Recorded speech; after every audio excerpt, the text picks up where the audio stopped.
What's up, y'all? It's the Mind Sage. Haven't seen you in a couple days. Feels good to be back. Hope you guys like this one. I really don't know what I'm going to talk about. I just feel like making a video today. I just spoke to some of my friends from Kenya when I went there. Into Mathare Valley, one of the biggest slums in the world. It was the most amazing thing I've ever done. And I still keep in contact with them, although it was only over the summer, so it wasn't too long ago. Best thing in the world, man, I tell you. The people I met, the culture, the hope, the love. Man, we went there to be teachers. We went there to help them, to treat them, to give them some hope, them a better way. Man, did they help me, and I hope they help some of my other teammates. I spoke with Samson and Andrew, my boo, and just spoke to them about how great it was, how we count the days till we might see each other again. And that trip influenced me for the rest of my life. There's no doubt about it. And also, the other day, one of my friends asked me if I was to become enlightened, like Buddha, would I give up worldly possessions? In which case I said, I'll give up worldly possessions in order to become enlightened.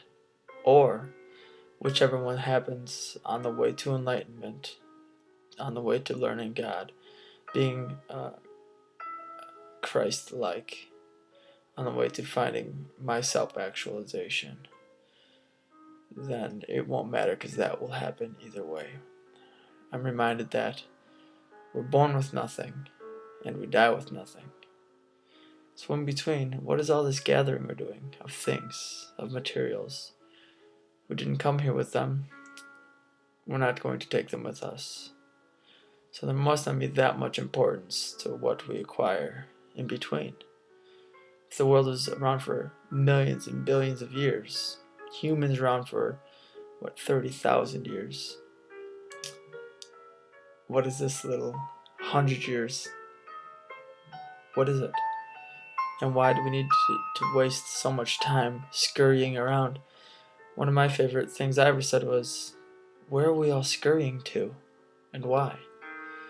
Let us reflect on what we're actually doing, why we're doing it, and find out the important things. See what is important then. Ask yourself, why am I doing this? Does this deserve my time that I'm trading for this? Is it? Is the opportunity cost outweigh everything else in the equation? Let us be sure that it is, so we're not wasting our time. There's so much to be said about how many people go out and try and get this and that and have to strive for all that. And in the end, it never matters. How many older people we can learn from that don't have anything that they had when they were 26 years old like I am. I have these things now. What are they for? I'm not really sure. Does my dad or mom have much of them when they were 26 years old? No. Do most of my friends' parents? No. Do they have the same things that I had 10 years ago? No. Where does they go? What do they mean? And what are they for? Maybe it's not that necessary. Jesus didn't have much. His disciples didn't have much. Muhammad in a cave didn't have much. Buddha ran away from an imperial palace. He didn't have much to become a wanderer. Begging. But he found enlightenment. He found himself. Jesus is the same way. Lao Tzu is the same way. And all this hatred and stuff in between. There's no reason. There's no reason to acquire more than somebody else. There's no reason to strive. There's no reason to have enemies. In the Wahoo Ching, which is the unwritten book, the unwritten teachings of Lao Tzu, oral traditions is found in all the, all the ancient countries. It said, not even having a thought of an enemy, let alone an enemy.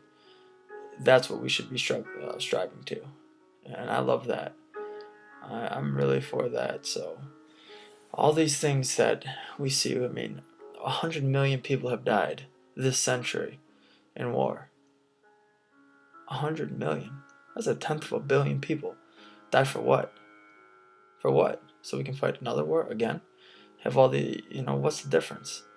This is happening for so long, and we still haven't learned that it's not good. In fact, this is the most people killed in war ever in history of people.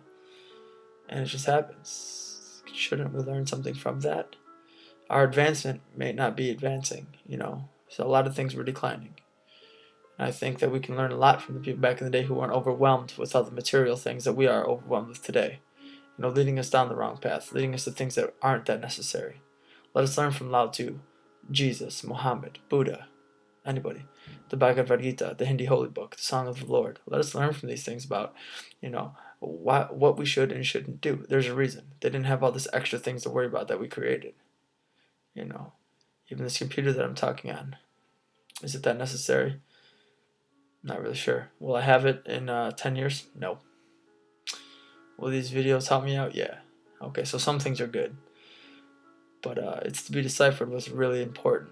And I hope that you find out in your life what's really important. Is there material things that important? Maybe saving money is. Maybe, I'm not sure what it is for you. I'm trying to find it for me. And if this helps even just one of you, again, like I said, I've achieved my goal. And if it doesn't, hopefully my next video will. So keep listening, and that's what I got for today. Thank you.